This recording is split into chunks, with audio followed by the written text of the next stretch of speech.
Na našem zavodu se že več let ukvarjamo z predelavo oziroma možnostjo uporabe gradbenih odpadkov pri novih projektih. Naprimer, jaz prihajam iz oddelka za asfalte. Asfalt je v bistvu 100% reciklabilen material.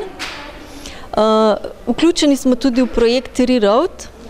Tukaj smo izvedli že testno polje na območju Ljubljane. V star asfalt smo na primer dodali nov rejunevator in ga potem na novo vgradili. V asfalt smo na primer dodali tudi že žlindro in druge, na primer, kakšne kemične dodatke.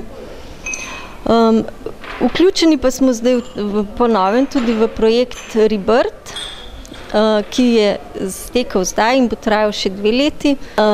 En od precej razširjenih gradbenih odpadkov je tudi jeklarska žlindra. V preteklosti je dobila malo negativen prizvok, ker niso uporabljali te žlindre prave kvalitete. Sedaj, ko so pa dorekli, kako je treba pridobiti to žlindro, da je potem primerna za nadaljnjo uporabo, se na primer lahko uporablja tudi v asfaltni industriji.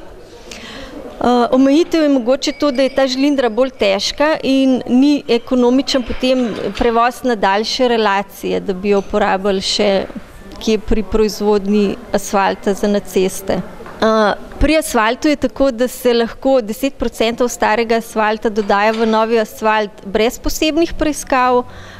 Če gre pa na primer za 30-50% starega asfalta, ki se reciklira, pa je potrebno izvesti preiskave in dokazati, da je proizvodnja dovolj dobro vodena in obvladovana.